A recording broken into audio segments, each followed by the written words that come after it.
Good morning, everyone. Welcome back to another episode of the UltraCast with me, Hunter, aka the Ultra American TTRPGer.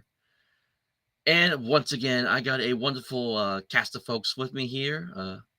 First off, we will bring in my buddy, Duskquill. Oh, hold on, if I hit the right buttons here. Uh-oh. Hold on. Mayday, mayday. I messed up. Soiled there we it. go. Sorry about that. Soiled it. Soiled it.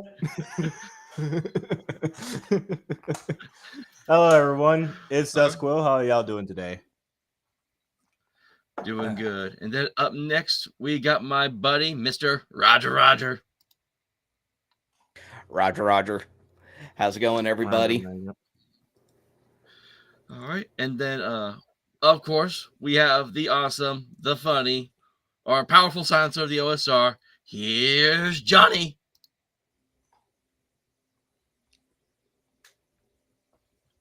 I think you're muted. I was going to wait and see. Okay, let's start over.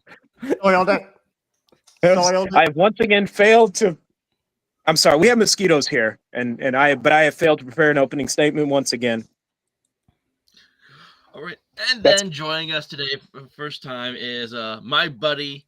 Gamed with him a couple servers, and he wanted to be on part of this. So everyone, welcome for the first time on the UltraCast, Mr. Marhawkman. Hello, how you doing? We're doing good. So the thing that I always will start off with, and I will just go call everyone one at a time. So Johnny, any gaming you got in this week? None at all. That's typical for me. I've thought about it though, a lot. Any games that have been on your mind that you're wanting to look into, or just a game you just want to go back and play? I've been reading Mayfair Games Lich Lords. It's five liches on an island, and the adventurers have to go in and take them out before they get to their full power. And there's plenty of faction stuff in it. It's a fun read so far. It's a PDF that I found online. I haven't bought a hard copy yet, but it's got rules on how to handle wishes. You know, some of those rules on how to handle wishes, and it has at least one extra spell that speeds up other spells. And it's interesting to read these things because they really did take trade-offs very seriously back then. It was a resource management game. So they would you pick some stuff, but you lose other stuff. And I'm doing a terrible job of explaining it because I've only read it one time, but you speed up your spells at the cost of other spells and at the cost of power to those spells. So it's interesting seeing that old mindset, which I like. And you said it's called Lich Lords? Lich Lords, LICHLORDS. And it's an old Mayfair Games Roll Aids. Maybe it's not Mayfair Games, but it's Roll Aids. Because I was looking up because I wanted to make sure I could find it at some point, so I just got it up. I just pulled it up. Yeah, 1985 adventure module for the Advanced Dungeons and Dragons role-playing game, published by Mayfair Games as part of their Roll Aid series. So, yep. Yeah, it's very good. It's cool. I may have to look into that one at some point and get that PDF. Maybe get a physical book if I'm able to find it. So, moving on to there's also a Steam game called Lich Lords. I did see that too when I did the Google. I thought that was funny. So, Mr. Roger, any gaming you got in this week?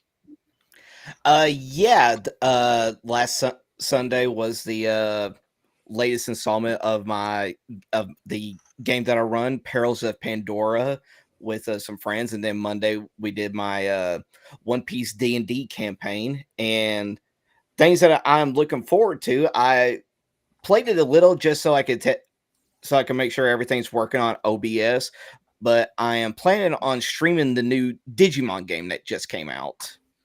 Ooh, Digimon. Yeah, I got a bunch of VTuber pals on my app. Yeah, the Digimon, I think it was like Strange Time or Stranger Time video game that just got released. Yeah, so Digimon Story Time Stranger. Time Stranger. Got my words backwards. Okay. Yeah. Hot take, but of all the Monster Collection battling games, I always preferred Digimon or Monster Hunter over Pokemon. I never got into Yes. Digimon was Hmm. always superior to Pokemon, and I will die on that hill. I'm seeing It depends the on which mas- Digimon game. Well, this one is actually showing like real steam and momentum because of like if everybody's seen like the stuff that's going on like Steam charts of it being like right up there as like one of the top selling games on the platform, and the fact that we're just seeing like this big huge momentum for it. I'm hoping, I'm praying to our Lord and Savior Jesus Christ that this game absolutely demolishes the new Pokemon game coming out later this month. Hmm. I mean, shit, Palworld pretty much destroyed most Pokemon games. A lot of people Mhm. think that's the real reason why Nintendo did the lawsuit thing is because Nintendo's lawyers are rabid, and this lawsuit was apparently the only thing they could think of that they even had a chance of winning, which is saying something given that it's Nintendo. I love corporatism. Inject So, that neo-feudalism right into my fucking veins. Hmm. So, all right. So, Mr. Duskwill, any gaming you got this week or you got coming up? Well, I can't remember if it was Tuesday or Wednesday specifically, but I became part of a D&D Discord server, and the server host did a I think it originally started as a one shot, but I think he's going to do it a multi-part series. But he wanted to test out, basically making a homebrew D&D setting. That's basically just the old school classic Castlevania games. He even created like actual pixelated map renditions of Dracula's castle, and honestly, it was actually pretty good, though also a little bit annoying. I hate the vampire woman. He keeps making them crab walk up and down walls out of melee reach, which was not good for my war cleric. That is a fun ability to give to enemies. I feel, yeah, because so you're not complaining the fact that they were able to do that. You're complaining that because they were able to do that, you couldn't quite get them.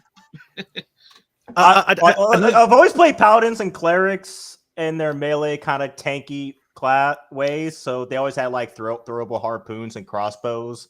But I never used them. That time I actually had to start using my crossbow because they keep fucking using undead agility to keep getting in and out of attacks of opportunity to go back up their fucking walls.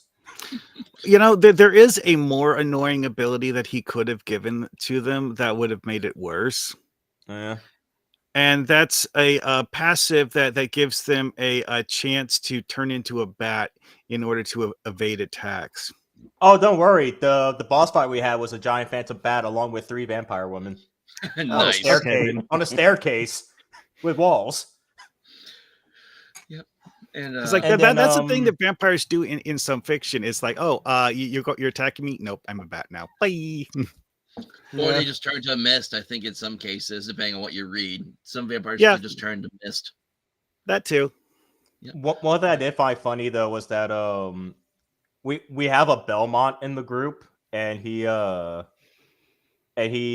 like used his flail to hit a wall outside the castle. It crumbled, and there was just a whole ass chicken dinner in the wall. You must be the Belmont. Oh yeah, like all the zombies and vampire women just kept hard focusing him. I'm like, it's almost as if the necromancer who made these things has a bias against Belmont. But that couldn't be the case, could it? Yep. Right. And then Warhawk. Sorry. and Go then ahead. later this afternoon, we're finally my indie tabletop my indie comic book group is going back into our Call of Cthulhu campaign with me as the chronicler. So we might be finishing up that either this week or hopefully next week. All right, that's good. Marhawk, man, any gaming for you at all this week? Well,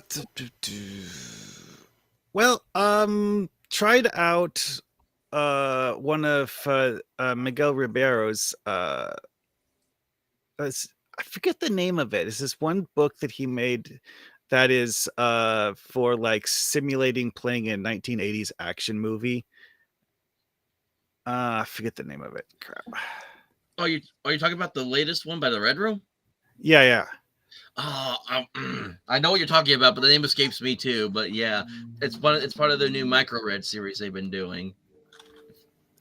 But basically you're playing as like the A team for the most part. Yeah, because I played a game of that recently, and that's the only thing I've really gotten into within the last week or so.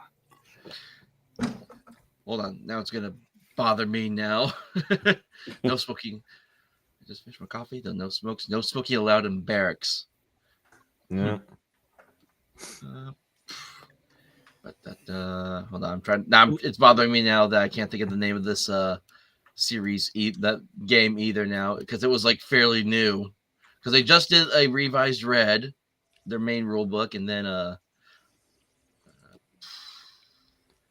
sorry, I'm curious. Have y'all heard of an indie tabletop game called Defiant? Yes, sounds familiar. Yeah, it sounds familiar. Oh, you have, Mr. Mohawk Man? I've heard the name. I know it exists. That's about it.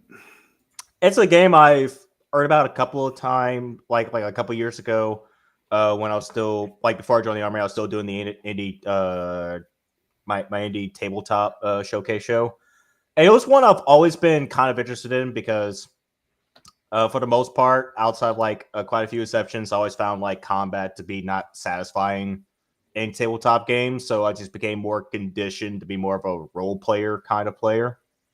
And that game is mostly about the role play. And I always found the setting to be rather interesting. But I can never find people that would be interested in trying it out. I mean, I'm always down to try out new games, which is why I keep such a massive library of them. Your description of how it plays out actually reminds me a lot of my experiences with playing the Star Trek, I forget what it's called, game by Modifius, which, is Modifius a company I think is particularly good? Well, they got worse after they published this. So the actual original version of it as a role-playing game is actually quite good. Anyways. Oh yeah, I remember seeing this before. I remember seeing the quick start about it at one point. I was just kind of like meh at the time. So I don't know. I might go back and revisit it. I'd be interested in looking it over, giving it another look through. I just find it interesting. There's like a biblical post-apocalyptic noble court supernatural that does sound like a very soap opera drama type of deal. Yeah, that sounds cool. So Mohawk Man, first off, the name of the game was Soldiers of Fortune. That was the one where you play as a team. And then I guess with Duskwell, I guess my question would be, what makes Defiant then any different than Cult? Because Cult is kind of like the same vein. I'm not sure. I think it's kind of. I think it's sort of like the captive sort of element to it, because I don't remember much of Cult, but it's also the fact that Defiant's also like the biblical post-apocalyptic, where the mortals are kind of forced to be at the whims of the supernatural demigods that rule over them, because those nobles are the only ones that's keeping the barrier up, keeping the forces of hell out. That'd be interesting. And plus, it's just a soap opera angle of all, even to the point that all the sessions are called episodes. Every campaign is a season. Because it's all structured like you're supposed to be directing a soap opera. That's interesting. Because the Star Trek Adventures game is very much trying to imitate the feel of an episodic TV show as well. And it's very heavily focused on what is your character's role in the story over what are your actual stats. Because it doesn't do 3d6 stats at all. It just does your character is an engineer, thus gets a bonus when doing engineer things. And it's a little more complicated than that, but that's the basic gist of it. Mm-hmm. It's sort of like you go into Defiant with the idea of, you know what, I'm going to make my own spin off of Blue Bloods or something. Mm-hmm. But with Blue Bloods, except with demons and angels. Demons, angels, dragons, and I believe Fae as well. Huh. Interesting. It sounds like they were going for like the storyteller kind of vibe system kind of feel from the sound of it. Mm-hmm. Well, for me, let me think. I'm trying to remember all the stuff I did. I didn't do anything? No, I didn't do anything Monday or Tuesday. Or did I do that? No, I didn't. No, I was supposed to be in the game on Wednesday, and then I completely forgot I was in the game on Wednesday. So I missed that one entirely. But then last night I played in a Barrels of Borderlands game, which has been my go-to thing lately. So OE Science Fantasy. And I was supposed to be playing in a game. It's a sci-fi D12 game today, but the guy who's running it had to reschedule. So I'm joining in on a different Barrels of Borderlands game where a guy's running through the old House of the Vampire Queen module. Mm-hmm.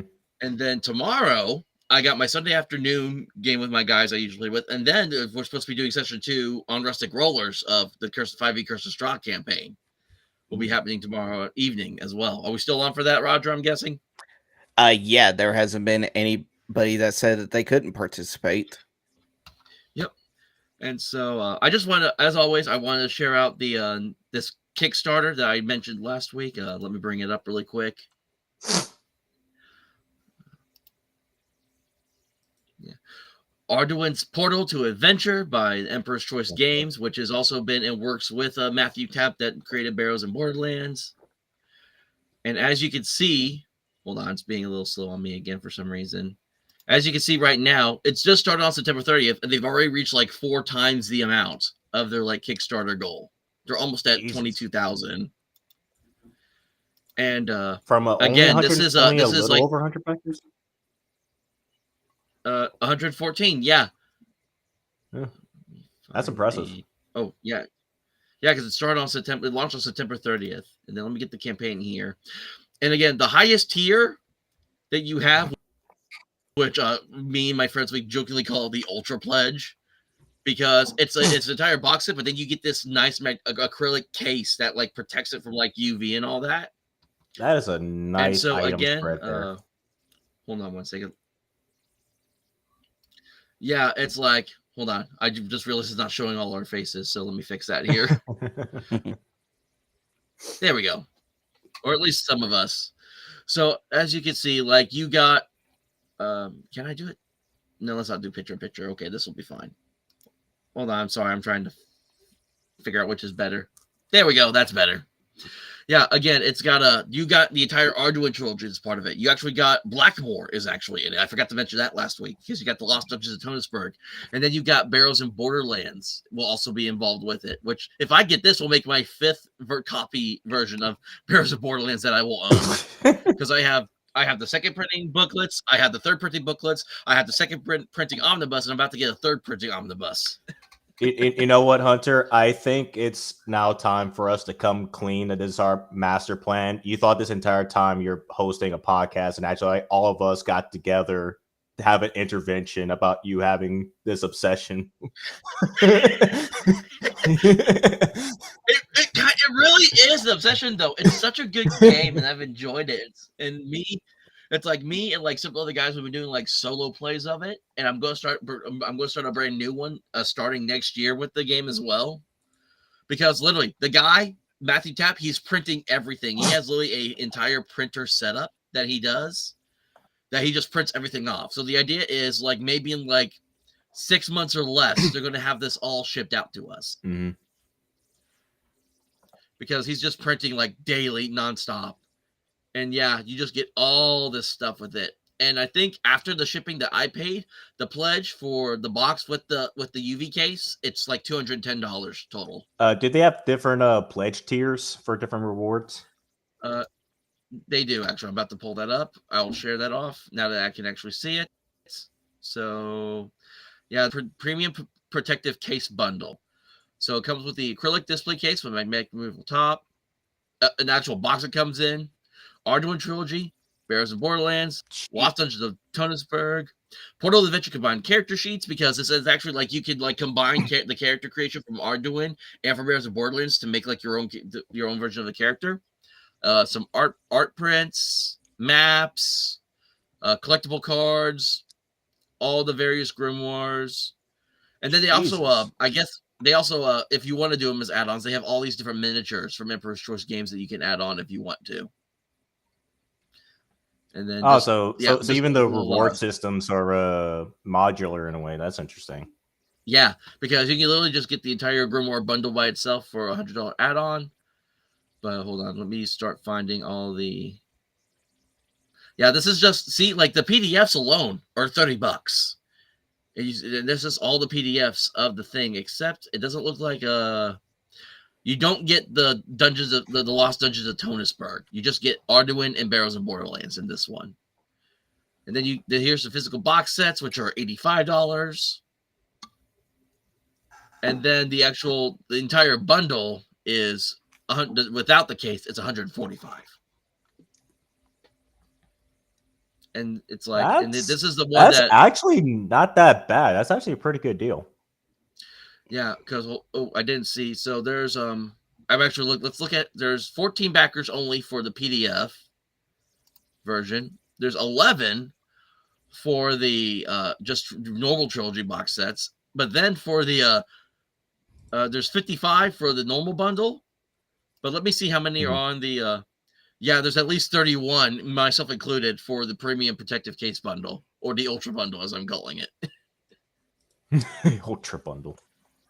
Yeah. Yeah, it's funny. Again, I think I shared this before. In the short time I've been playing Barrows and Borderlands with the guys, I've actually have impacted like some of the stuff that's been written into the game. So it's just crazy how much, like, because the guy who runs it, he's only 26. He's a young dude, but he's got nothing but love for the old school. So it's just great. And I'm really looking forward to getting this once it arrives. Just grab it and start doing some sci dark fantasy Conan the Barbarian bullshit. Basically, yeah. It's because it's got black powder weaponry in it.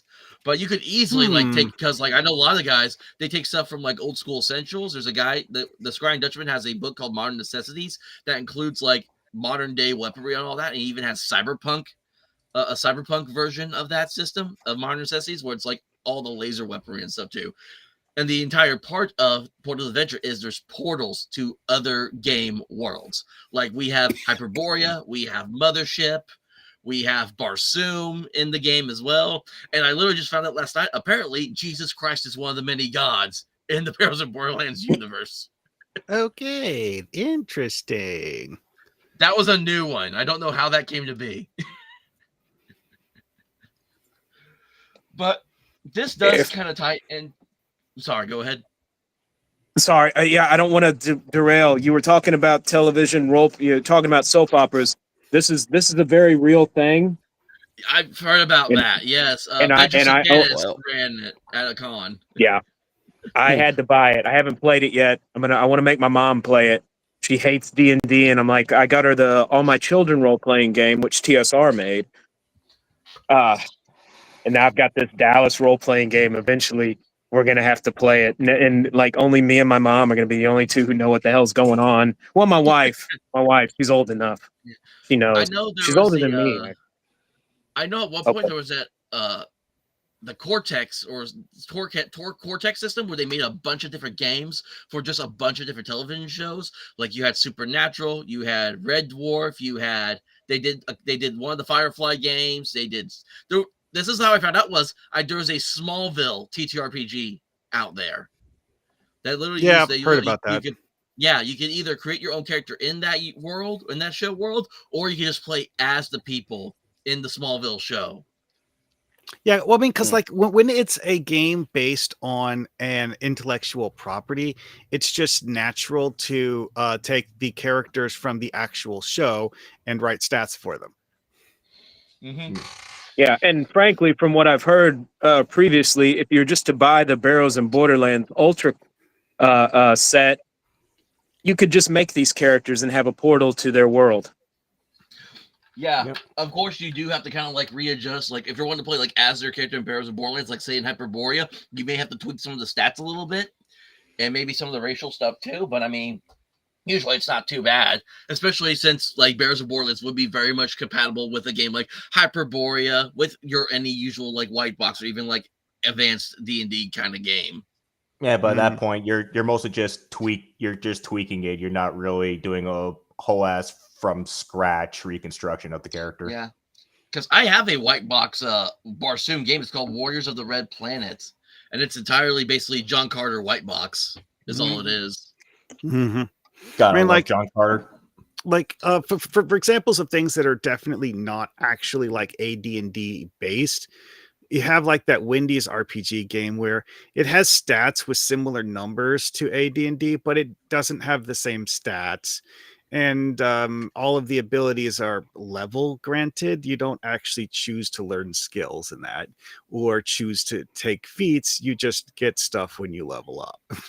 That is what I still need to play for myself to get a feel for, because How would you describe the system of that game to some other kind of more modular systems, like say like GURPS or Fate? What, the Wendy's Feast of Legends game? You know, I was like more talking about like in the Portals game.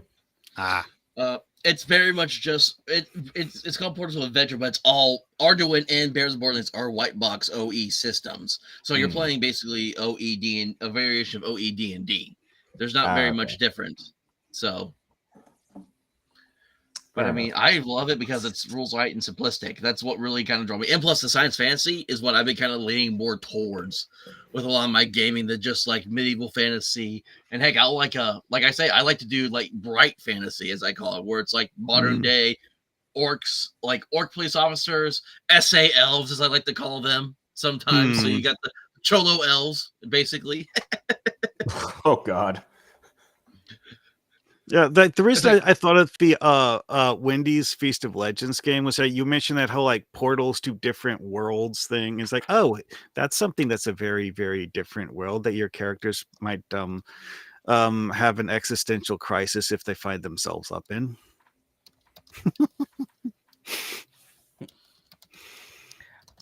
I'm still trying to comprehend that there's a game based around Wendy's.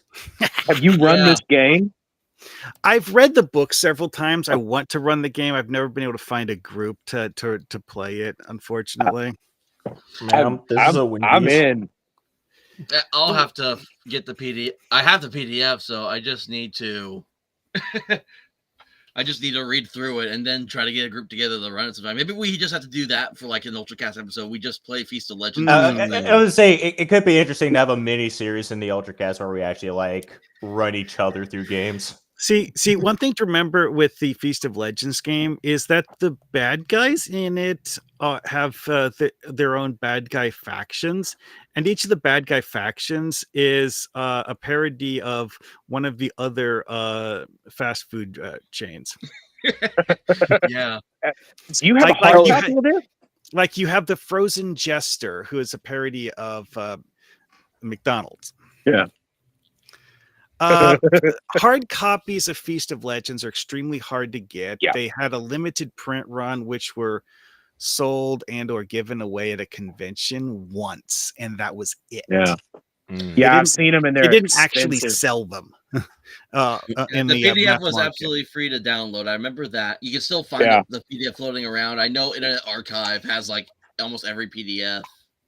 Yeah, I mean, I personally have several materials related to it that aren't part of the PDF that I scavenged off of the internet, because at one point in time they had a Twitter feed where you would ask them to give you a name for a character in the Feast of Legends game world, and then you would get a reply. I'm not sure if it was AI generated or not, but you would get a reply with an actual like a card, like a digital card with the name on it. Yeah. So apparently, Marhawk man, apparently Spartan appreciates that your icon is a Yu-Gi-Oh card. It's one I chose for a very specific reason. If you look closely, you'll notice that she has a crucifix on the back of her right hand.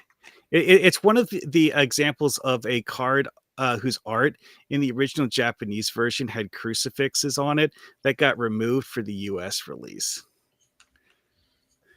Damn localizers. Yeah, because didn't they do something similar with Monster Reborn? Yeah, heard that. Well, see, 'cause here's the thing. A lot of the cards in the original thing that had gravestones on them would have like crucifixes etched into the one or two of the gravestones. It is seen with like 4 different gravestones. One of them would have a crucifix on it, and all of those got removed. Yeah. Oh, wow. It's crazy. So the reason I also bring up Bears of Borderlands is because it ties into a topic I also want to talk about, since it will tie in. It kind of does a little bit with RPGs and kind of political that we do. So originally I was going to have to tell you guys there wasn't going to be a show next Saturday because I was supposed to be at a local convention running Bears of Borderlands. It was going to be Saturday and Sunday where I was just going to run it the entire weekend, and it was all going to be old school gaming. There was D&D. There was Castles of Crusades. They had BattleTech. There was also Final Frontier as well. And this was supposed to be all just old school gaming is all this was supposed to be. Well, I was keeping kind of watching my eye on it to see if anyone was going to sign up for the games. And I started to see as we got closer, none of the games had their tables being filled. So the other day I reached out to the guy and I'm just like, hey, what's kind of going on here? Because we're really close to this game day and no one's signing up for the tables. And the person in charge messaged me then back later, like maybe like an hour later, I think, in saying that unfortunately the same thing that happened last year happened again this year, where people online, because I don't play the politics game with RPGs and all that, decided to start just slandering and telling people not to come. So the online activists were basically just making their groups, because I tried to find these posts because he said people were posting about it, but I couldn't find a post. So these posts were like probably in private groups or private messages, because they do that. They won't post it for anyone else to see, but they always have their groups that they will like post stuff in, basically just telling people not to come.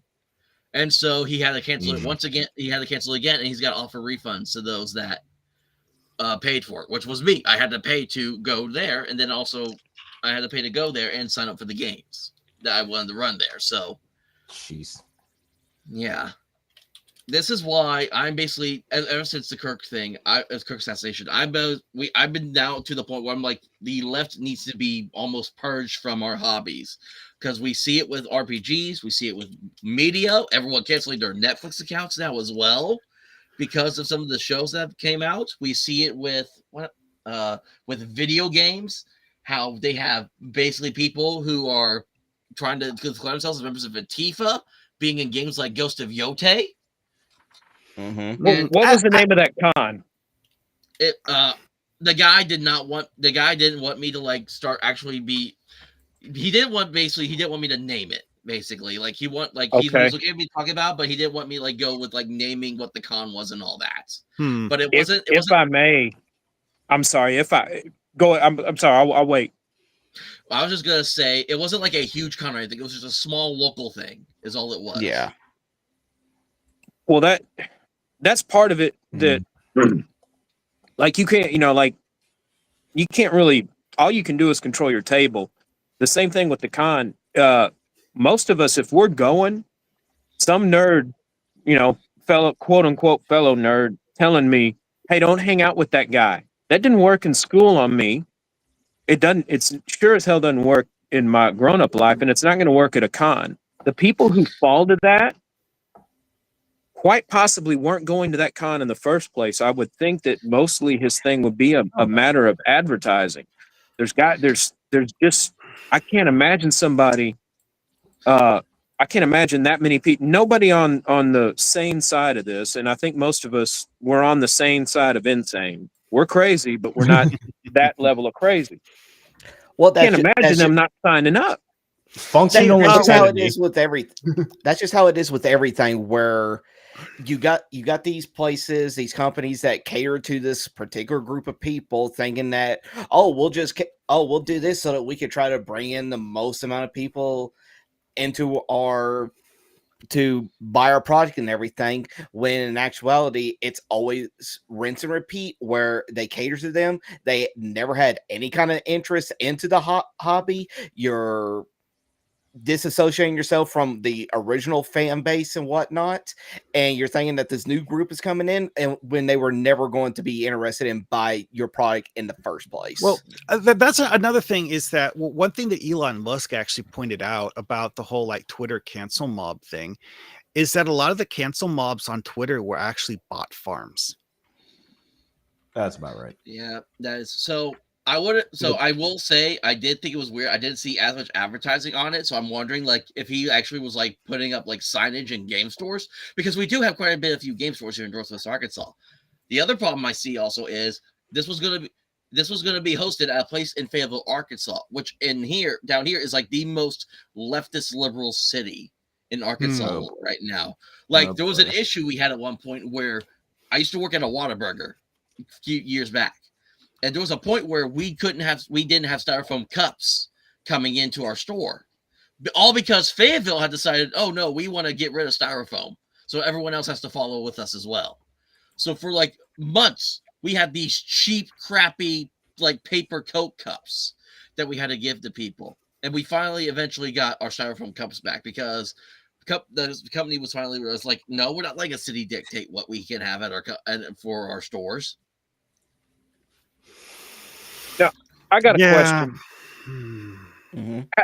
I hear bot farms and I hear that stuff all the time. I don't understand, and I heard them before AI came online popular. I don't understand how a bot farm works. Are these people just replicating posts, or are these actual just little demons?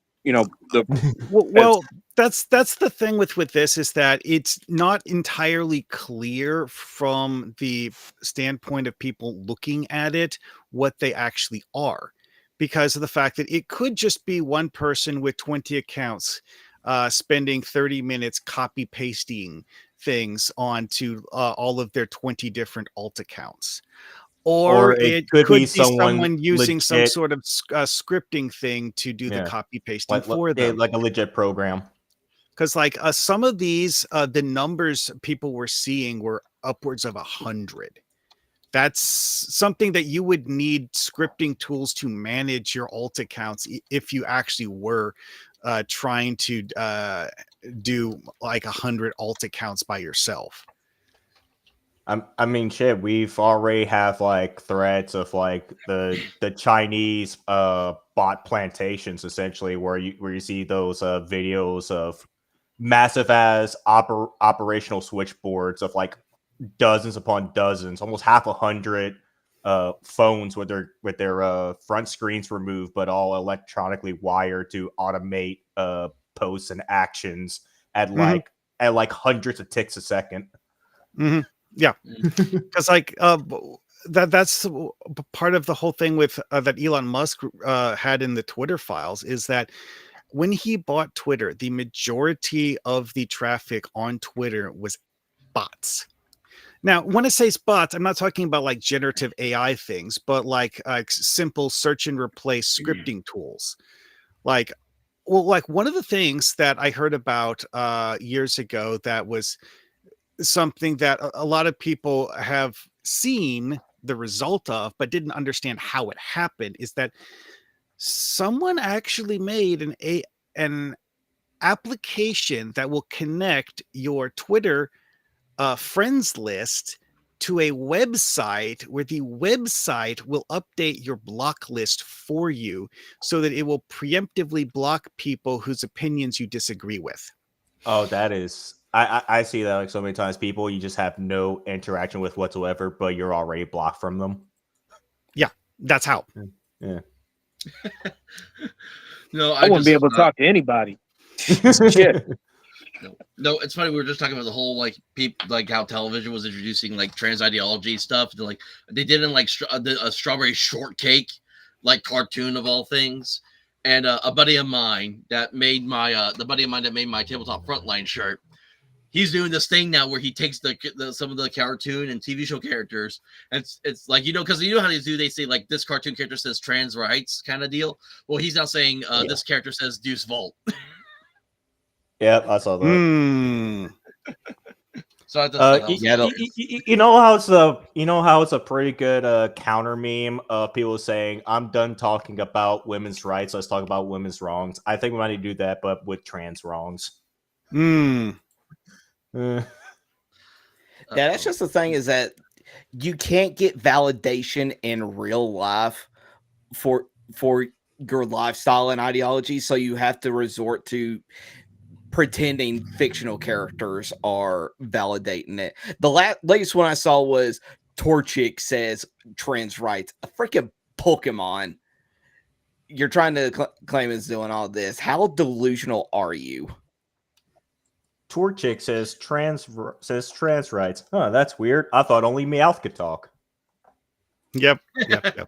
I saw that too. Yeah, I always thought that was weird, especially when they started doing it. Like because during the lockdown timeline, as I also like to call it, when I was really into My Hero Academia, so I was like watching that show and interacting with people, and they were doing like the whole like this character's this sexuality, or this character's that sexuality, or this character's it's and all stuff, and I just thought it was weird. Oh, you talking about like the hardcore shippers of like the main male character and his main rival character, the one that literally told him to jump off the roof in the very first episode? Oh, I don't. I could go on a rant about Katsuki Bakugo for hours. I fucking hate him as a character. I still think that somebody should buy Pokemon and then have Michael Vick as one of the sponsors. Bro. It's an animal fighting cartoon. Did you all ever see the video where it was like the Ice Agent commercial with the Pokemon theme song? Yeah. Heard about that. Catch them all. Boy. Catch 'em all. I'll be honest. Like the more I hear about why we currently have an immigration crisis, the more PO'd I get. Because here's the thing: a lot of this bullshit is because George Soros wants to destabilize society. It's like he's a rich a-hole who is a globalist and wants to destabilize national governments to force a globalism on the world. And then you combine that with Monsanto's, who wants to have complete and utter control of agriculture, and then Bill Gates, who essentially at this point wants complete and absolute control over the fucking medical field for whatever goddamn reason. The computer guy wants the medical shit. Well, wasn't he also trying to buy up a huge amount of like farmland and everything so they could put in plans to make our synthetic meat and bullshit? Mm-hmm. Yep. Yeah. Bill Gates is one of those people who, what's the best way to put this? He likes to capitalize on other people's work. Yeah, I know. That's why he cosplays every day looking like the pregnant man emoji. Yeah, number one. That's a good. I've seen that. That's a good one. Bill Gates, number one, is not a person. He's a lizardman. He's a commie. Commies aren't people. It's a phrase. Nobody get. I know you aren't going to get upset, but just he's a Malthusian, and not the ones from obviously not the ones from I know what you mean. Vampire the Masquerade. I mean, these people believe really that we have to have a controlled population, and yeah, he wants control.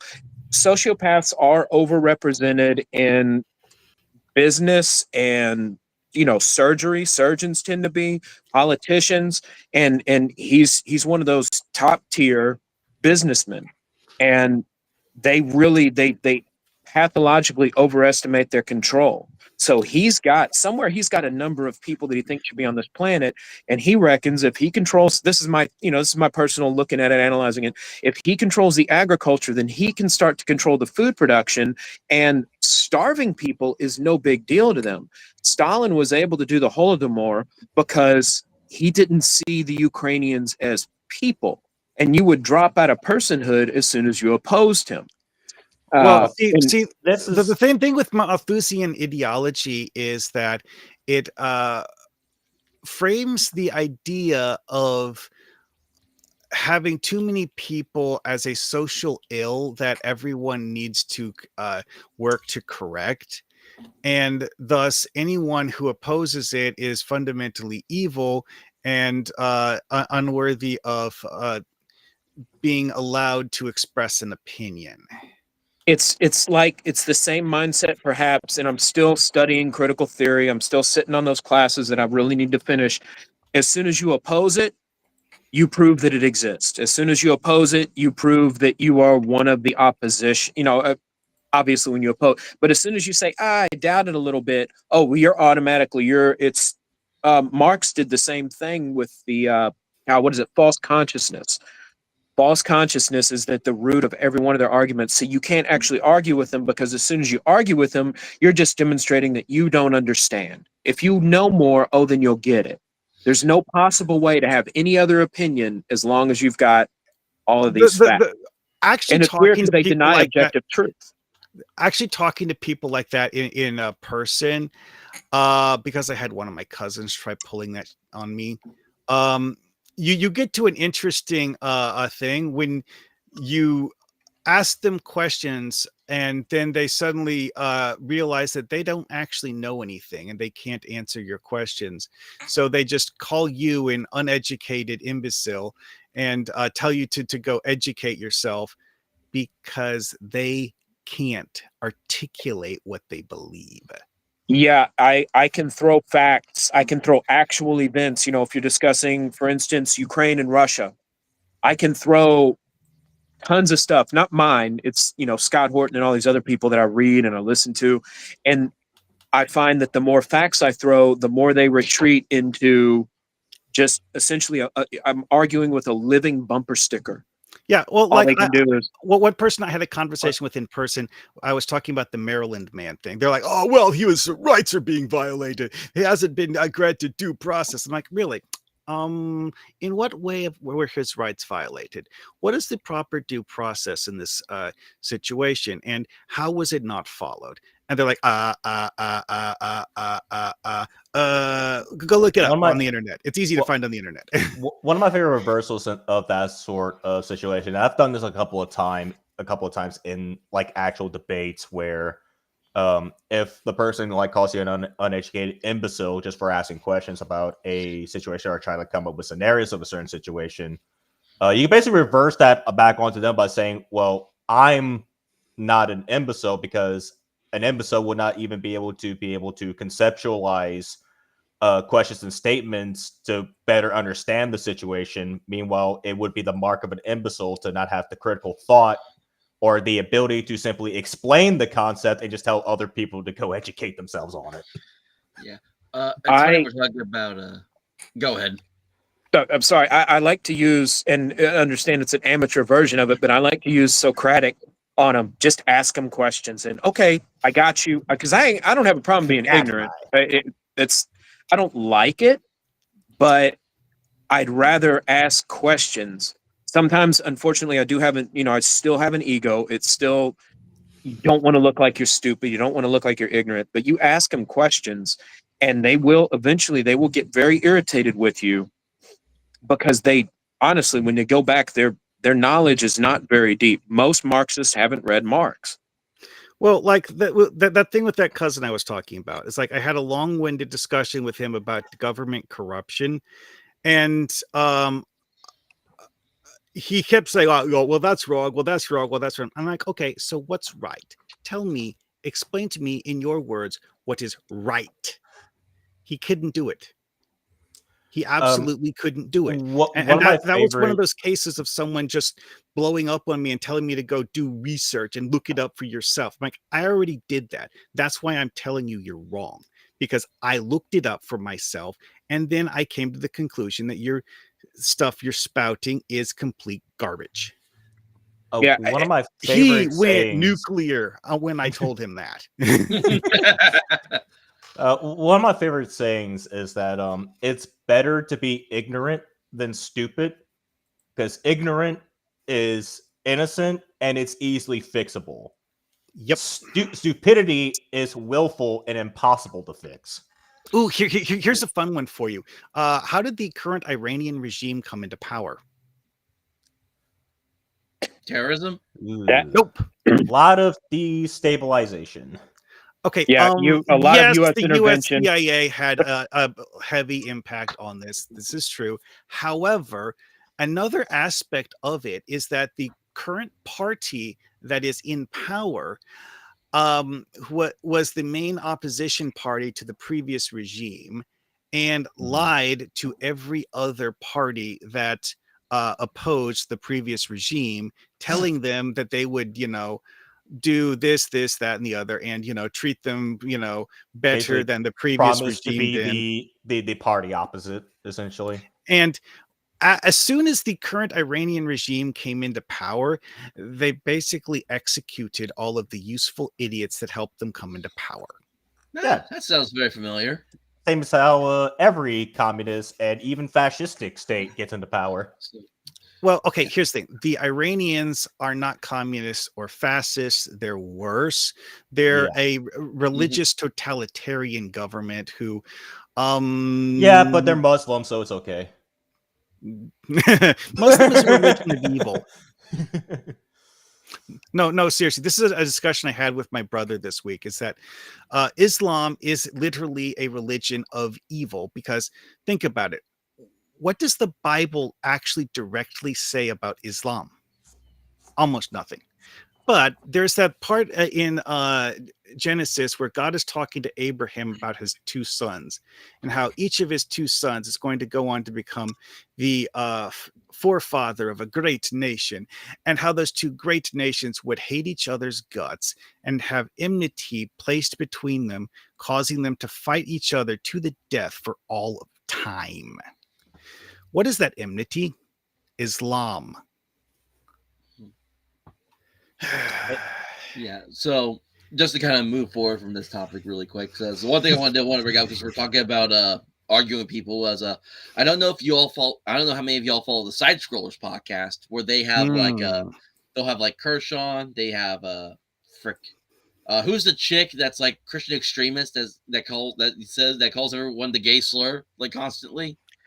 Okay, you're talking about Melanie Mack, but she Melanie hasn't been on Mack that show in a long time. Yeah, and but Melanie Mack it's one of those people who's a bit of a Puritan in a bad way. Yeah, that's what I think too. But no, one of their friends that they have on is this guy named I believe it's pronounced Kang Ming Lee. Yeah, and I've seen his stuff. I like his stuff. Well, he recently posted a video. He got fired from an education job he worked at because I guess. Because for some reason, the people that were charged, he actually shares the part of the phone call that he recorded. They finally decided to check out his social media, and they gave all the leftist excuses about his posts. And it's so point where the guy that was talking to Kang would not shut up long enough for Kang to speak. So at one point, Kang actually says, "Are you going to stop white-splaining to me and let me talk?" And it was just hilarious to say, because you have to use their own language against them sometimes. Stop white-splaining. Yeah, because he's Asian. So, but he ended up losing his job. I think, frick, who's the other Benny something? Benny Johnson? Benny Johnson. Yeah, Benny Johnson's been helping him try to make sure that he's not like suffering or anything. And he. It's actually kind of ironic with the white-splaining thing coming from an Asian guy, considering that even Asian women perform better than white males economically. So Benny Johnson's been helping him to make sure he's not like basically starving, I think, or anything. And then he's got a GoFundMe that apparently has already hit its first goal and stuff. So hopefully he doesn't stay out. Hopefully he quickly gets back up on his feet. So because I'm of the opinion that what you post out, unless you're like if you're posting on social media and it's outside of your work time, usually, or it's not related to your work, they shouldn't be using that against you at all. I think it's ridiculous that companies use what you do in your free time against you like that. I mean, like up to a degree, because like I'll admit there is some merit to companies do punish employees for what they post on social media, because like at the end of the day, like if it becomes known you are associated with the company, what you put up can become an actual financial or reputational harm to the company, which would be but here's the I was thing. about to just say though, it depends. is. Sorry, just really quick, and I'll let you finish. I was just gonna say, I would agree. It is different when like people were posting about how they were happy Charlie Kirk was killed, and then people were getting fired for that. Which that's very much an exception outside of the norm, though. Yeah, an exception to the rule. Yeah, but I would agree if it's mostly benign, or you're not really being entirely malicious with posting a political opinion, you shouldn't really be punished for sharing that. Well, there's that thing is like, is what you are saying something that would be considered reasonably damaging? Yeah. Because like the whole thing of like globalize the intifada, which several people have been getting, not canceled for, and people are wondering why not, because globalize the intifada is a call for a Muslim holy war. Yeah. Why would you be advocating that in public? It's actually funny we bring that up because we were talking about Digimon earlier. In the Japanese dub of the Armor Digivolution series, the Goldmon Digimon form in the Japanese dub had an attack called, literally it was called Extreme Jihad, where he literally he just blew himself up basically to defeat Chimeramon in the Japanese sub. So to be honest, that is actually something that I personally consider to be an appropriate use of the word jihad. Yeah. So Roger, what were you going to try to say earlier? Basically, it was just the whole entire thing where if you are somebody who is actively like representing like a company, like if your bio and everything says that you are associated with a company and everything, especially that if you're could in an be administrative position of some kind. Exactly. If you are actively saying this stuff while being an active member or an associate of said company, yeah, you deserve to have some kind of punishment, because what you're saying, being a representative of said company, will come back and have immediate repercussions towards said company and all that. If Common Lee didn't have any of like that stuff in like his bio and everything, then yeah, there is no reason whatsoever he should have been fired, because he's not saying this stuff as an associate of said learning institute. Now, here's the thing, though. The reason they were trying to say he was dehumanizing, they were saying he was being misogynist, because one of the posts he said was he was calling like the liberal women that were being happy for Charlie Kirk being killed. He called them hags and psychotic, which I see nothing wrong with that. Of course, if you're cheering Charlie Kirk's death, you deserve to be called as such. And then he he used a gender specific word, but he wasn't saying that the gender was why that these people were a problem. He was just saying that they were a problem and they were a certain gender. Yeah, so it's not the fact that he said it, it's the fact that they twisted it. Exactly. Yeah, that's another thing. The conditional of the insult was not based on who the individuals were, but what they were doing anyways. Yeah. So, but that also just ties in more to kind of like going towards the end of our topic, which is kind of the main current event / political topic that we brought, because as you saw the title, the title of this episode is 0 Days Without Leftist Violence, because earlier this week, a Mormon church was attacked by.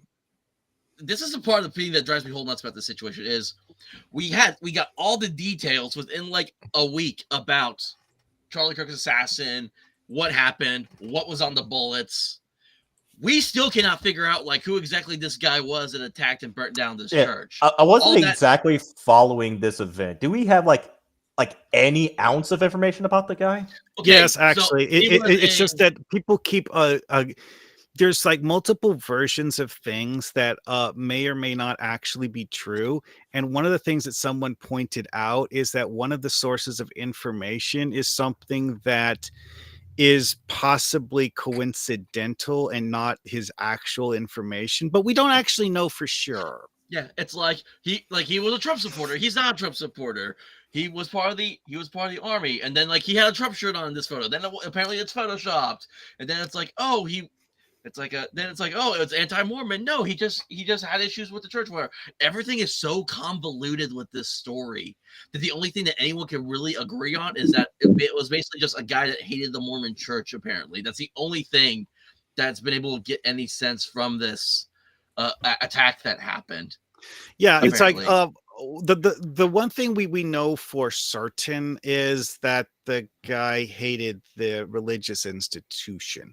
That's the one thing people are certain about, which does, however, make you wonder. Which Maybe he was a big fan of Howard Hughes. Which is why I would say, go ahead. No, the Mormons had a whole thing with Howard Hughes where they're maybe keeping it, not the Mormons, but some people in the Mormon church. They're keeping Howard Hughes, the old aviator. They're keeping him prisoner and stuff. It's there's a whole thing. Jim Hugan in the book Spooks, which is the private use of former secret agents. He covers some of that.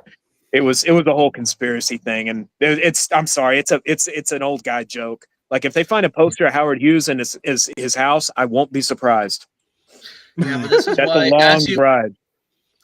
As you and as Marhawk, you put it best, the one detail we'd be able to kind of get clearly is he was very much against like religious establishment, which is why I would classify this as a leftist attack, not a right wing attack, because I don't see anyone from the right wing that has come out and say, oh, it's like if you're not this like whatever specific religion, unless you're Islam, of course, that's a whole other ball game, then you don't deserve to be here. Your church should be burned down. We have seen churches, Christian churches, like over the years just get attacked before as well during this whole time, and all from people on the left because they hate what the Christian church stands for and how much it stands for here in America. And so it's just crazy. Oh, my thing is apparently according to Michael Dale, who had a group of Latter-day Saints over for dinner the other night. Apparently, the guy just had specific issues with members of that church in particular. Maybe I like to think I'm pretty sure. I think it was said he may have been a former member, not a current one. So I don't know. Again, the details are all up in the freaking air about it because that's the one thing. I'm sorry. I do that. I'm sorry. Go, please. No, sorry. I lost my thought now, so go ahead. God, I'm gonna learn. I'm gonna learn. Something good though that I saw that one of the members of that specific congregation started a Kickstarter for that guy's family because he was worried about them and that because they didn't do it. He's got kids and stuff, and they have to go through this, and that forever their dad's going to be this guy who murdered people randomly. So they started a Kickstarter for them, and a whole bunch of people donated to it. I haven't even looked up the Kickstarter, but that is a pretty beautiful thing as far as I'm concerned. It was crazy because the left was saying like, oh, that's like the right wing is going to be all happy about this, and we're just sitting here like, no, the fuck we're not. Yeah. This is just as abhorrent as the Charlie Cook assassination. And most actually, here's another one of those. It's like, oh well, the right wing do violence too. Look at the January 6th thing, and then we find out later that the Obama administration's FBI put something like 270 FBI agents in the crowd at the January 6th thing. But what? But I mean, another thing about that, The problem is what I see in the difference between, as we say, right-wing and left-wing violence. Left-wing violence usually tends to focus on the non-combatants. It tends to focus on private stuff. And I'm like, look, I don't care about January 6th because everybody's a combatant. It doesn't upset me the same way. I wish people hadn't done that because I don't think it makes anything better. And It was a frankly, psyop. It wasn't even a real protest. Well, yeah, there were tons of there's a ton of FBI agents. They like to incite violence. I think that's also grotesque. the so-called protesters got let in by U.S. congressmen. That's how they got in the freaking building. Is that some member of Congress opened the door and let them in? Yeah, and then things went sideways. But again, how many FBI agents were egging that on? Yeah, and that exactly. it's violence is it's your last ditch because it tends to make things worse every damn time. And yeah, sometimes it's a choice, but if it's a choice between life and death, okay, you got to do violence, but it usually doesn't end there. And it snowballs, and you've got to get more and more violent in many cases. So, I think right wingers and conservatives they somewhat understand that. So they understand this unofficial reprisal is going to lead to more problems. And eventually it'll lead to an official reprisal, and that's when things really get ugly because they have far more resources. And they have a dedication to it. When someone's getting paid to kick your ass, it's quite different from somebody kicking your ass in their free time. So you got to go back to work, or go and file for all your unemployment. Takes time.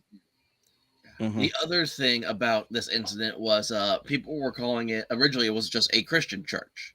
And then it started, you see on X just the onslaught, people like saying Mormonism is not a Christian, which I would say it's a weird subsect to Christianity, like Jehovah's Witnesses in a sense is how I would compare it to. And I would rate Mormons as close. I'm stretching to it there, Catholics. I know, but you get my point. I know I'm stretching it with that, but the only reason I wasn't really on the whole band. Well, I agree, Mormonism and Christianity are two completely different things. Even though there is some ties in, it's very far few between. But the only reason I didn't hop on it is because one of my best friends that I've known since elementary school, she and her family are Mormon, and I wouldn't want that to happen to them or anyone for that matter. Hell, even if if that guy drove into a mosque and burnt it down, I would still show the same kind of remorse to that mosque, despite me not agreeing with the Muslim religion. Yeah. Anyway, actually, you know what? This is actually one of those things I personally found to be something interesting because of the fact that writing stuff like this into TTRPGs can be really, really fun to have as part of a story. Because there's just so much you can do with it in a story like that. Yeah, religious conflicts is prime real estate for world building and history writing. Why does Region A want to kill the inhabitants of Region B? What is the nature of the conflict that the players are going to be partaking in today? Oh, boy. Yeah. Theokitos versus Theotokos. The whole schism over that. Christ bearer versus the other one. Mm-hmm. It's just a Marian doctrine that split, the original, universal church. To be fair, the Orthodox are much more organized. It's sort of stuff like that, which is why you really can't give much credit to typical leftist extreme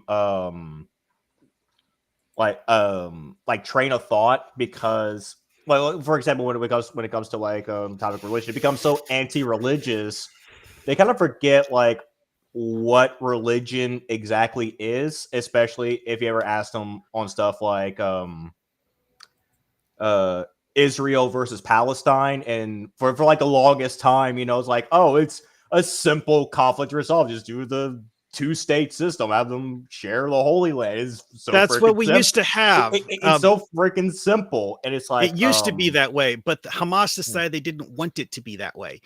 Yeah, and it's just wait, what? Why are you people asking for a peaceful solution and trying to look at the people who are creating the problem in order to create peace? Yeah, but it's like the point I'm trying to get into is that even when I was a teenager, I knew that a dual state system was not going to work, or if it would, it's going to be extremely temporarily, because the whole heart of the conflict is religious traditions and beliefs versus other religious traditions and beliefs, as well as thousands of years of built upon blood feuds. And also, like I was saying earlier, Islam believes that if you're not a member of their religion, then you are going to die eventually, and the world will be cleansed of all non-believers.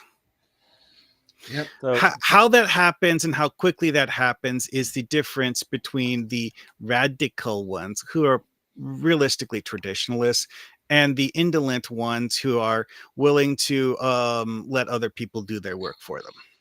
and it's like when you think about like the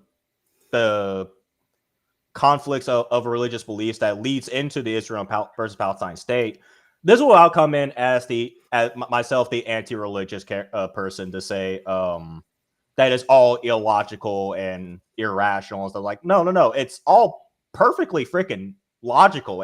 Everyone has a working set of logic. It's just people that go into that situation just think the logic wrong in accordance to the situation. You have to think outside of your conversation. You have to think outside of your own usual line of thought to recognize what the situation is and actually come up with an actual solution to it. Yeah, so a couple things I was just thinking about was when it comes to the left, it's basically their own like political ideology. It has become a religion in of itself. Their belief in the leftist politics, belief in atheism and communism, socialism, Marxism, they basically treat that as a religion in and of itself. And then we were talking in regards to the TTRPG stuff.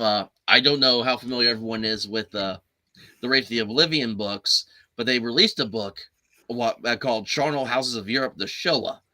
And the entire premises of that book was it basically was how does the underworld deal with the 6 million or 6 million to possibly 11 million, as some people have said, Holocaust people that were killed, and now the underworld has to deal with this mass migration of damned souls.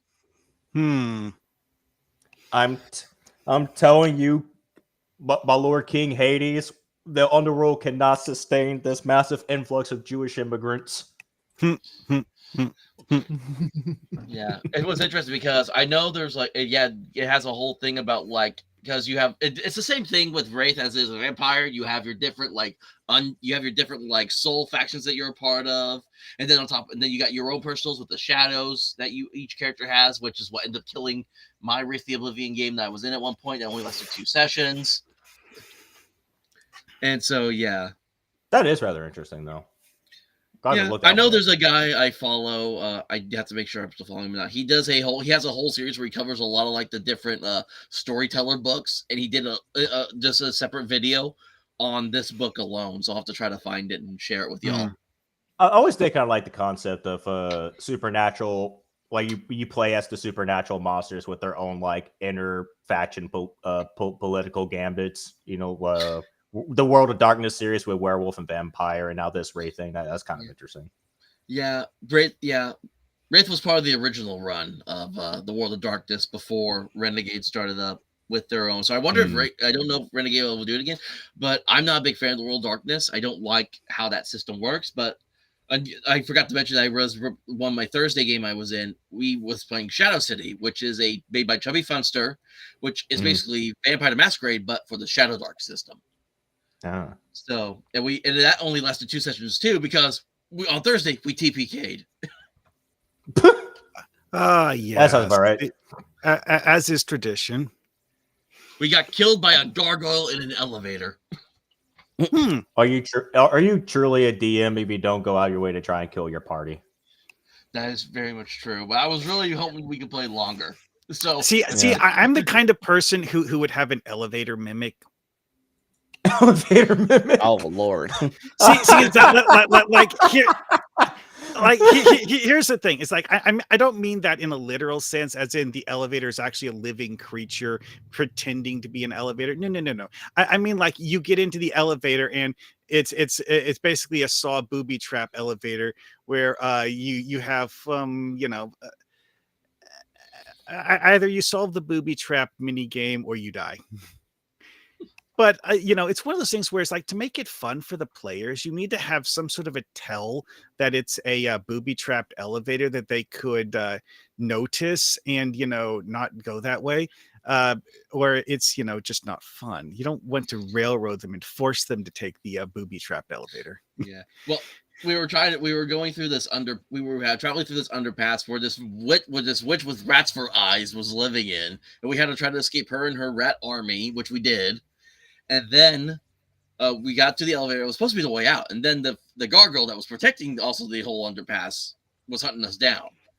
And the GM kept rolling crits while my rolls just sucked. So yeah. Did you say rat for eyes? Yes, the witch had hollow eyes that rats were like peeking out through.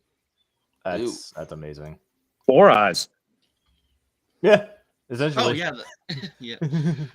So, but yeah, this was just one of those weird. I'm being reminded of an indie tabletop game. Being friends when I play called Veil of the Void. We were in a setting of like a mega city on a planet where the entire planet was just one big ass city. But we're trying to figure a way of how to get like nature magic to be a thing in there, and it started off as a joke, but then it became like actual reality when I mentioned sewer druids. Nice. That is actually a thing, though, is that people who imagine druids imagine a temperate forest woodland as the setting for the druids, when in reality that's a minority terrain type. That it's like, sure, in some regions of the world that's common, like in Arkansas, for example. But in other regions of the world, like say southern Louisiana, you have a different biome to you do your druid magic in. It's like, would a druid who grew up in the Louisiana bio be able to do the speak with animals thing and charm an alligator into doing her bidding? The charming of the alligator in question would be grapple wrestling it. Well, I don't know. The alligator is a very angry creature because it's got all those teeth and no toothbrush. Yeah. Well, like one of the things I saw recently that was hilarious, just as a seeing people's reactions to this, is like some Germans doing YouTube videos about themselves reacting to videos made by other people from other parts of the world, because they're, they grew up in Germany and didn't, get out and see the rest of the world. And then they watched a video of people fishing in around Louisiana or Florida or somewhere. And the alligators kept trying to climb out of the water into their boat to steal their fish. And then the fishermen are like, "No, alligator, get out of the boat." And they just like gently push the thing back into the water. Yeah.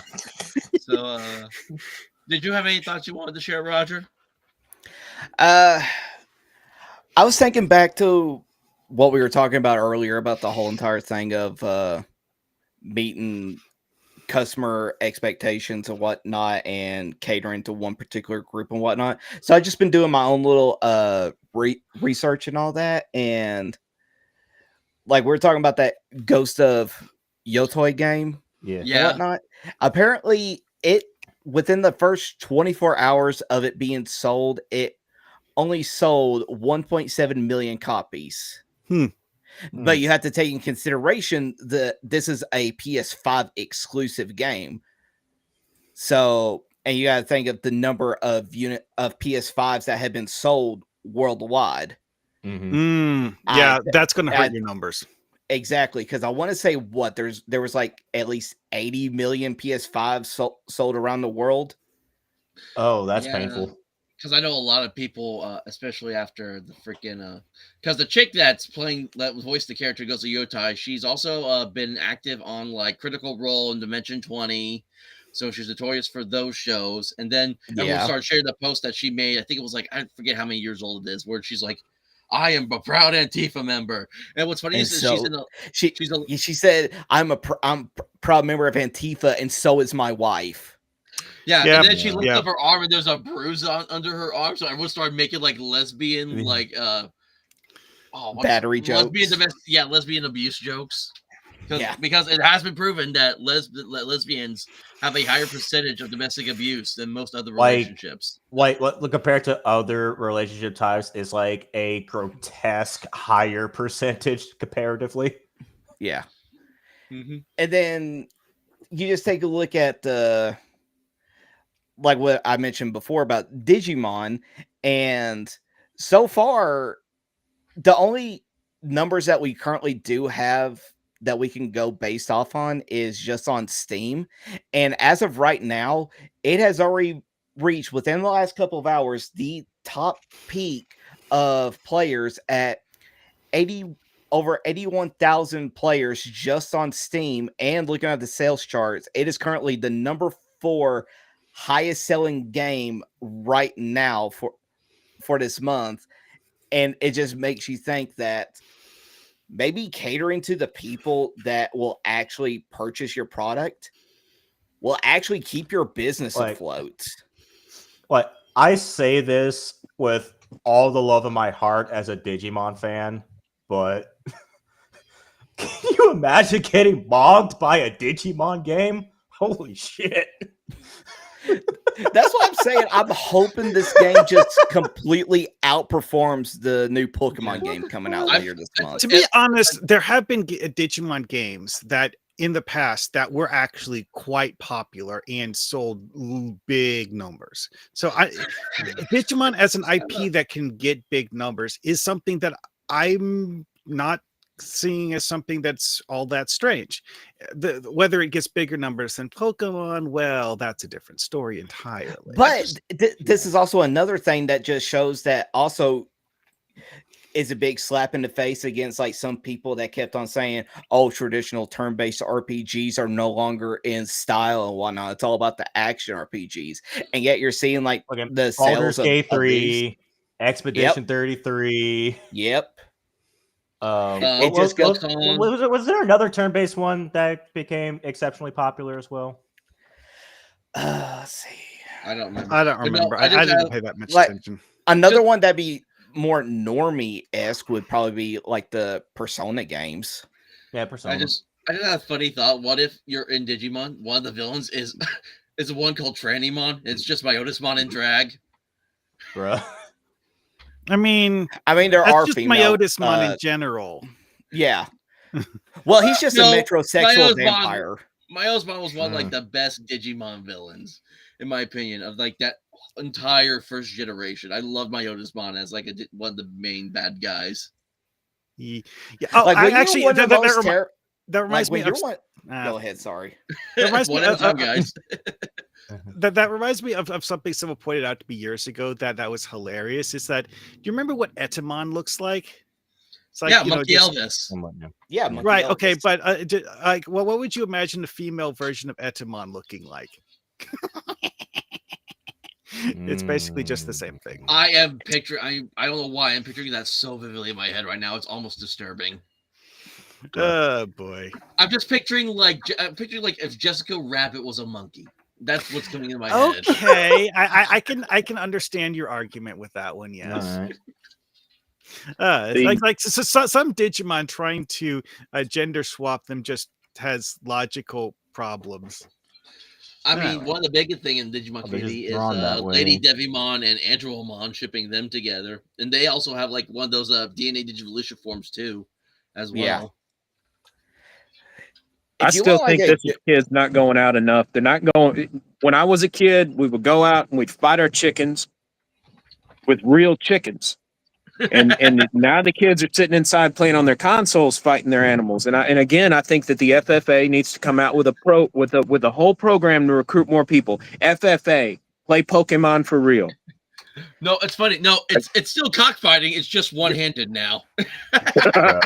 Oh, well done. Well done. I think I think in Japan, a very actually popular for real sport is beetle fighting. Oh yeah. You Yeah, like the 'cause English singers? No, like it would be kids that would go out and actually hunt for like Hercules rhinoceros beetles or beetle rhinoceros, yeah, beetles. rhinoceros beetles. Yeah, and they would just go out and hunt for them, and they would put them in like a little arena where they would just battle one another. Yeah, If I remember right, this is we see that actually crawdad. this is actually one of the things that has been cited in the past as part of the inspiration for Pokemon in the first place.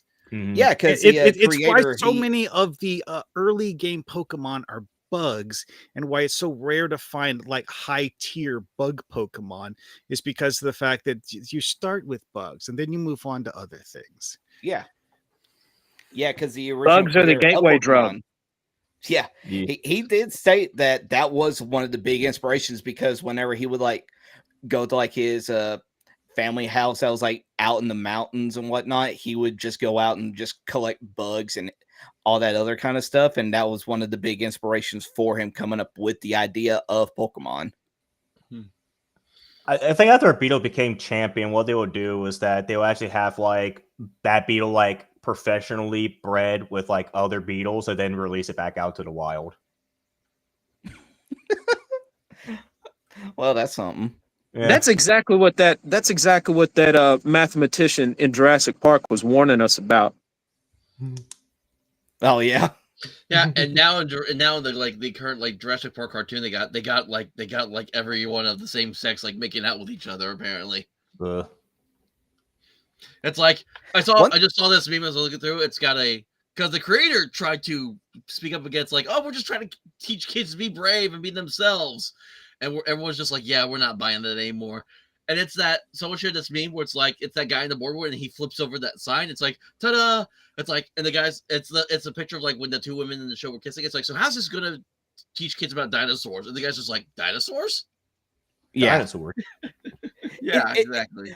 Pretty much going into that whole entire topic, it's one of those things where like people have mentioned it before where people on the right are just a few years behind when it comes to like the pop culture and everything, because everything that people have been saying about where it lives at TikTok and Elon Musk, we're talking about canceling Netflix because of all these shows that are catered for children. They're trying to push like these ideologies and stuff. I remember years ago, people were talking about this stuff, yet now you're all seeing it, even though this stuff has been around for about 3-4 years, probably. All I'm going to say is, in regards to Netflix, anyone that still had and still has a Netflix account after the whole cutie situation, you should all be arrested. You should all be arrested and interrogated. Yeah, because every single person that still has a Netflix account. Yeah, it all started with the cuties controversy, where a bunch of people did delete their Netflix account. I know there was something that happened with Disney Plus. I think it was the Buzz Lightyear movie. People deleted their Disney Channel, their Disney Plus account over that. And it's not that it hasn't been happening. It's because we were calling it out, and then there was some pushback here and there, but they weren't trying to kill us. And now we see. Well, we've definitely. So that's why. Let me finish real quick. That's why I now believe we're going so much harder now with it. It's because if we try to if we even let our foot off the gas pedal once, we're going to go right back to where we started, and we can't risk that now. Well, see, that's one thing I can just argue about is that we've been telling about all this stuff for a long time, especially the stuff on Netflix. And it's the fact that nobody wanted to bother doing anything. And it just kept on getting escalated more and more up to the point where somebody was assassinated in public. And like, if we would have just started like pushing back when the stuff was coming out, things might have drastically changed. Actually, I don't think it's a simple matter of we should have done pushback. It's that the corpos were only listening to who they wanted to listen to, because there's been pushback from cuties since day one. It's like this is it's that the corpos didn't listen because they don't want to listen. Yeah, but what I'm getting at is that what they should, if people were so gung-ho about canceling Netflix back then we might have seen like a shift going on like that platform and everything much earlier than right now. But it's only because where somebody like lives at TikTok and Elon Musk, which Elon probably should have talked about this stuff earlier, considering that he has that whole entire thing with one of his kids disassociating with him because they're trans now, even though they'll probably change that in a few years. If he would have spoke out about it back then. My understanding is that Elon wasn't specifically personally blaming Netflix for that. He had other things that he was assigning as blame for that, not specifically Netflix. Well, no, but what I mean is that if you would have just if you had gone on about it back then like you were now, but I think back then he wasn't nowhere near as quote unquote radicalized as he is now. Well, I mean, this reminds me of the whole like Orange Man bad movement. It's like they loved Trump until he opposed them. Mm-hmm. Yeah. Like how many rappers have made references to Trump in their songs in the past? How many times has Trump been in actual like black media, like fucking Fresh Prince Bel-Air cameo, like in the 80s and 90s? I mean, he was an incredibly famous person just because of who he is. He owns a large chunk of New York City because that's just how he got his fortune is, owning stuff, a lot of it. Yeah. But basically what I'm just getting at is that we tried warning about this stuff years ago. You all didn't listen, and now you're only just now coming to it now. Like I can't even fully go on about the whole thing with people who still have Netflix, because like for instance, my mom had Netflix back when all that stuff happened, and she had no idea about the whole cutie things because she's like, well, how else am I going to watch Supernatural and all that? Pirate. Yeah, basically. My mom is in her 60s. She has no idea what pirating even means. She's like, what, those sailors from back then? Yeah, I'm all for adapt or die. Bring Jack Sparrow, scouring the internet. Oh yeah, that's what I do. That's what I do now. But for like people Allegedly. who have no inkling of knowledge of like what's going on in the cultural zeitgeist and all that, I can't exactly blame them because they're not into it like how like we are and everything. Like you can tell them about that, but they'll have no idea what in the world you're even talking about. I mean, like a few weeks ago, I was having a discussion with my sister about just how bad Disney's actual situation is right now. And she was looking at it from a person who has watched Disney movies in the past and didn't care enough about anything in the production side to even think about it. And then I explained to her, it's like why Hollywood is doing so badly, and Disney is a huge chunk of Hollywood, is because of the fact that they can't get things together to actually make a movie properly anymore. It's like they're too busy infighting about what the kind of virtue signaling they want to shove into movies to actually write a movie. Yeah. So, final thought. Definitely putting the cart before the horse. Yeah. So, just a final thought I had that I'll go share, and then we gotta wrap it up. Steven Crowder this week just started back up his Change My Mind segments that he used to do before he had to stop because it was constantly attacking him. And the Change My Mind thing was just straight up the left is violent. And what was crazy about it was he had armed security there. He wore a bulletproof vest. They even had bulletproof glass wrapped around the tent that he was under. Mm-hmm. And one of the things he had to constantly bring up, because, and it was all I heard, I don't know how many people actually he recorded, but the few that I did hear, because I listened to his podcast, were good, with the exception of the chick that somehow thought that China, that communist China is somehow conservative, of all things, which is just. I know where they're going with that, because of the fact that when you have these lunatic leftists They see anyone who isn't on board 100% on their train to crazy town, they see them as a conservative. These are the people who will tell you that J.K. Rowling is a conservative. But she's not. Mhm. But Yeah.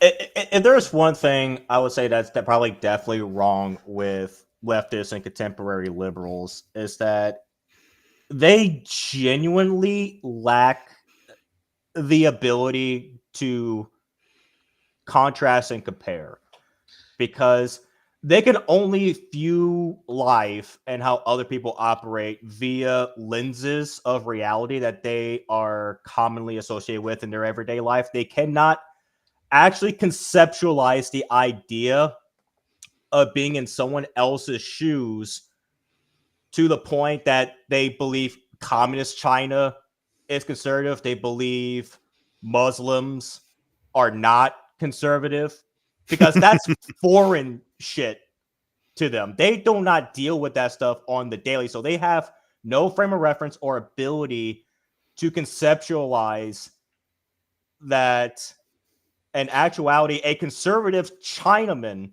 would be more about bringing back like lost history that's been killed off by the Communist Party. And they have no idea that Muslims back over in their homelands are infinitely more radical conservative than anything they ever had to deal with here in America.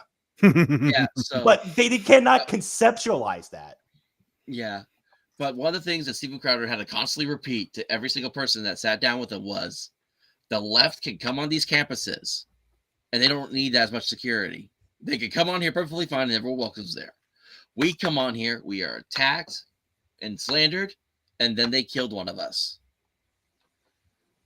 So there's a big difference now, and that's why it may not be everyone on the left. But it's the ideology as a whole is a violent one that I say we need to purge it. There's no place for it in this nation anymore. Well, but see, that's the other thing that I was kind of getting at earlier when I mentioned how the regime in Iran changed, is that people pushing change are often lying about what their goals are. If they're pushing change for the sake of change, they're probably not being honest about what their motive is for pushing change. And that's the thing with all of these radical leftists, is that they're pushing change just to upset the status quo. They don't have a goal. They don't have an end game. They're just pushing change to upset the status quo. They don't actually have principles or moral logic behind what they're doing, but they're lying to people and telling people like, oh, this is good because it will this, that, and the other thing, and this, that, and the other thing. But then when you look back and fact check them, it's all a pack of lies. I would say in general, across the board, it could be like commonly agreed upon that change is better than stagnation. However, if you don't have a goal to go towards, if you don't have the capable leadership of guiding towards that goal, change can lead to things worse than stagnation. It's the old analogy of upsetting the apple cart. Is that, okay, you tipped over the apple cart because you didn't like having the apple cart there. Now what? Johnny, you got any final thoughts? My thing is, I don't, and this will be repetitious for me. I probably said it last time. I do not believe any actual politician. The caveat is, I don't believe everyone who holds political office actually is a politician. I understand there's defensive political maneuvers. I don't believe anyone who seeks political power as a politician has principles at all. I believe it's all utterly and completely pragmatic. It's there. The end of power is power, as Michael Malice says.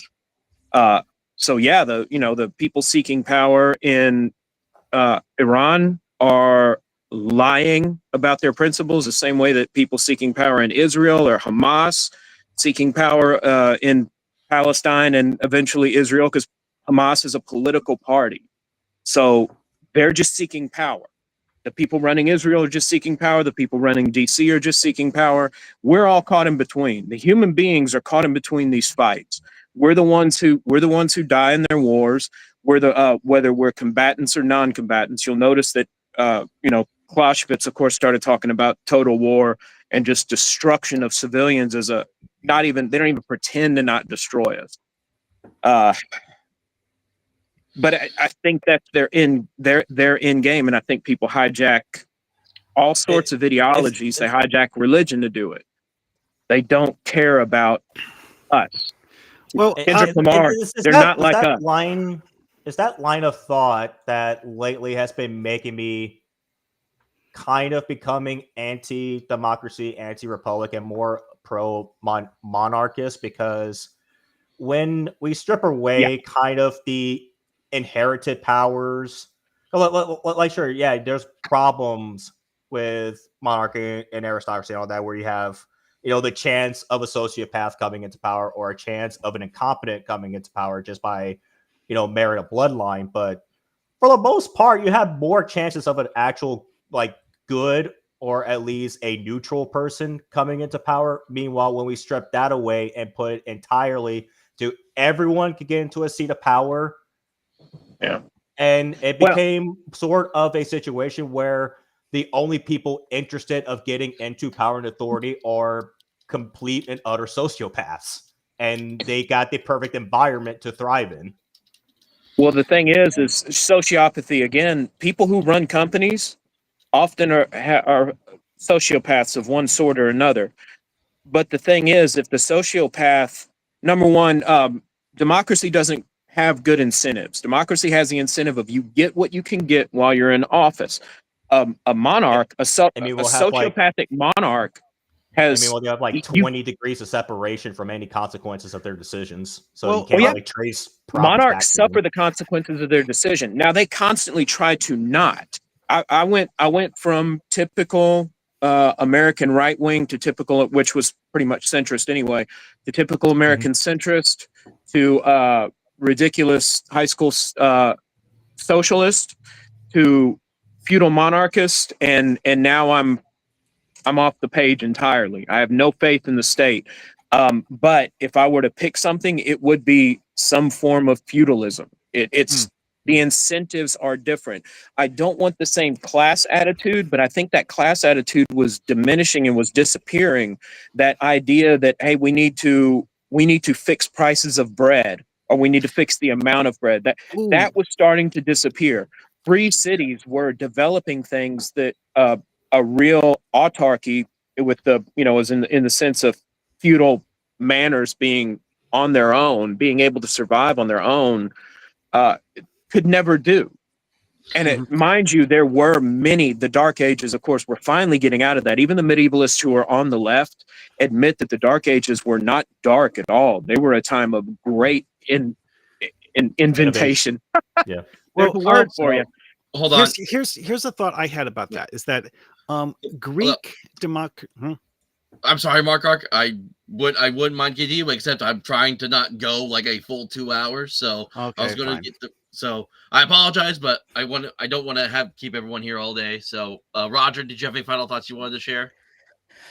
Just two quick things. It has to do with the whole thing where people were talking about the whole Steven Crowder bringing all that armed security and whatnot. It's like, why do you need, and people on the left going like, why do you need all this for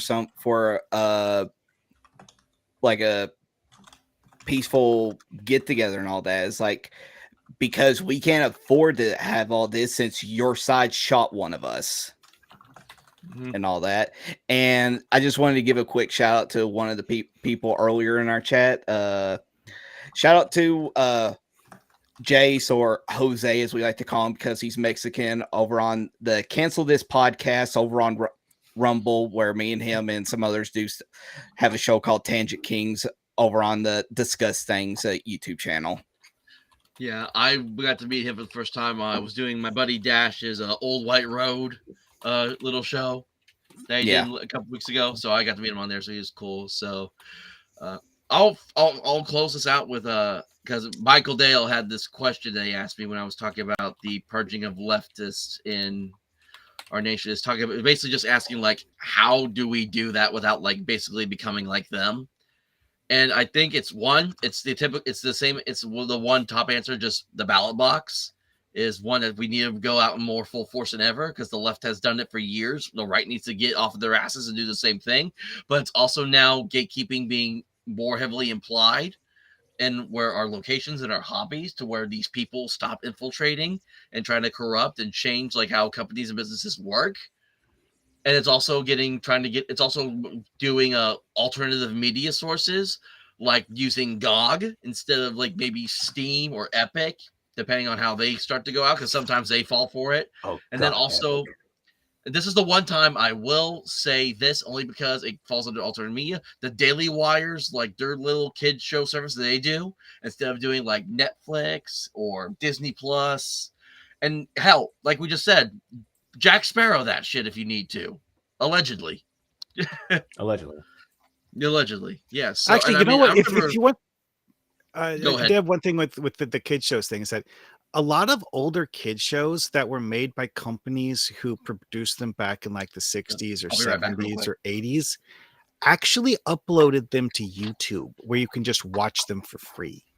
Yeah. Because it's an old product that is no longer being mass marketed. That or do what I honestly believe is probably one of the better routes to do if you can't do that. Try your absolute best to buy it physically because Mhm.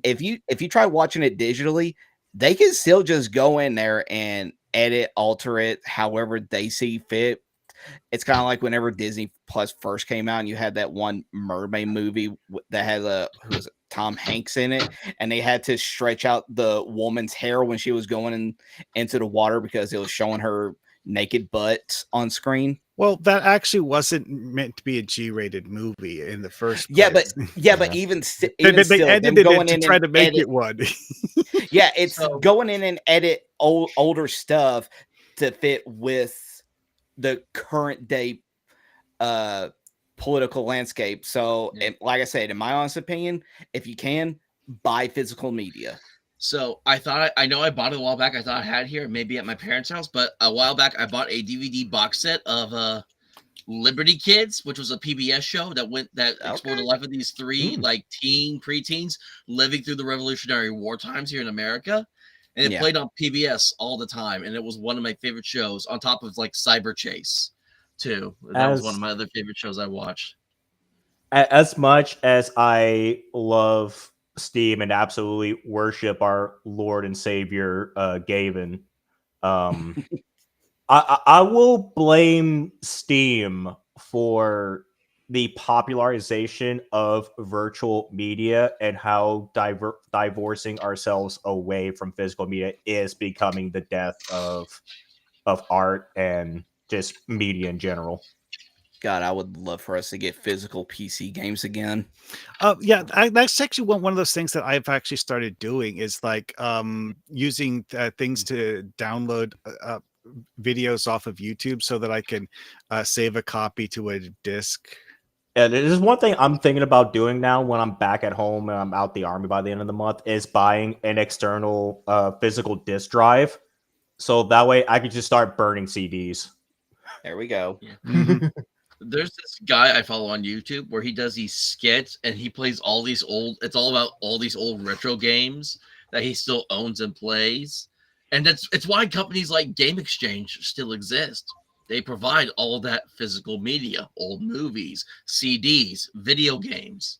They have it all there. I love it. And I love my local game exchange. That's where I buy all my movies and stuff. I went to the flea market not too long ago, and there was an entire like portion of the mall that just had a video game store they even had like 64 cartridges.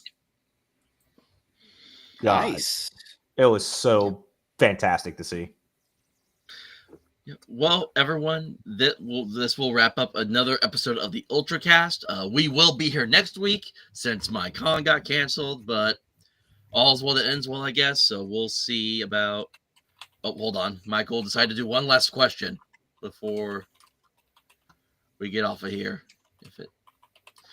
All right. How do you keep a company like WotC though? Because the left will continue to buy their products. Do we need to infiltrate for real change? Speaking with your wall only gets you so far.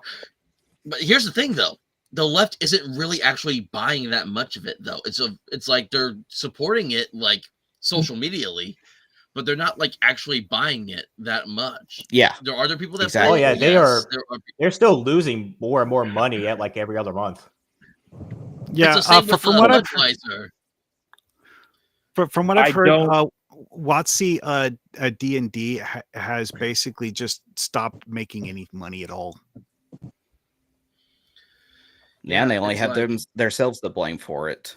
I guess people just keep like pirating like older editions. You don't even need to pirate them anymore. You don't need to, the PDFs are just up there on Google. There's there. Yeah. Exactly. I think there's a mistake in infiltrating. Don't infiltrate. I understand it kind of works for them, but if you go back, hey, we're going to infiltrate and take over WotC. Well, then they're going to find something else. You have to lead by example, and it takes a long time. Moral suasion is the only quote unquote lasting thing, and nothing lasts on this earth. I mean, if you're Christian and I'm a really shitty one, but this is a fallen world. It's never going to be good. Your fight against evil is in your decisions. You actually cannot stop evil.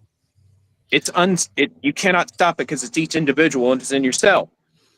But if you go in and infiltrate, I'm sorry, somebody go ahead because I'm going to babble now. For we wrestle not against flesh and blood, against powers, principalities, and rulers in the darkness.